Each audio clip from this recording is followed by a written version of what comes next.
ఈ రోజుల్లో ప్రతిదీ ఆటోమేటెడ్ అయిపోయింది. ఇదంతా కూడా కోడర్స్ వల్లనే సాధ్యం అవడం వల్ల కోడర్స్‌కి డిమాండ్ పెరిగిపోయింది. కానీ చాలా కాలేజెస్‌లో కోడింగ్ గురించి అంతగా నేర్పించడం లేదు. అందుకే ఇప్పుడు టెక్ స్కూల్స్ స్టార్ట్ అయ్యాయి. ఇవి బీటెక్ డిగ్రీతో పాటుగా కోడింగ్ నేర్పడం మీద కూడా ఫోకస్ చేస్తాయి. అలా ఈ ఇయర్‌లో బెస్ట్ రిజల్ట్స్ ఇచ్చింది పోలారిస్ స్కూల్ ఆఫ్ టెక్నాలజీ. దీనిని ముకుల్ అనే ఐఐటీఎన్, మైక్రోసాఫ్ట్‌లో వర్క్ చేసిన భాస్వత్ అనే ఇద్దరు కలిసి దీనిని స్టార్ట్ చేశారు.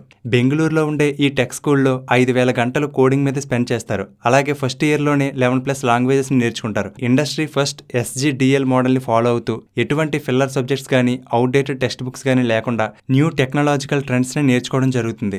ఈ ఇయర్లోనే 22+ students Google summer of code and LFX వంటి ఇంటర్నేషనల్ ఇంటర్న్షిప్స్ని క్రాక్ చేయడం జరిగింది. వీటి సెలక్షన్ రేట్ అనేది గ్లోబల్గా 0.4% ఉంటుంది. అటువంటిది ఎక్కువగా ఫస్ట్ అండ్ సెకండ్ ఇయర్స్ వాళ్ళే క్రాక్ చేసి 2 to 6.5 lakhs స్టైఫండ్స్ని కూడా పొందారు. దీని ద్వారా మీరు మేధావి స్కిల్స్ యూనివర్సిటీ నుండి AI/MLలో 4-year బీటెక్ డిగ్రీ పొందుతారు. దీనిలో అడ్మిషన్ కోసం Polaris admission test and interview ఉంటుంది. JEE ర్యాంక్స్ ని బట్టి స్కాలర్షిప్స్ కూడా అవైలబుల్ గా ఉన్నాయి. బట్ ఇంకా 50 సీట్స్ మాత్రమే ఉన్నాయి. త్వరలో అడ్మిషన్స్ కూడా క్లోజ్ అవబోతున్నాయి. సో కెరియర్ లో గ్రో అవ్వాలనుకున్న వారు మన ఛానల్ బయోలో ఉన్న లింక్ మీద క్లిక్ చేసి అప్లై చేసుకోండి.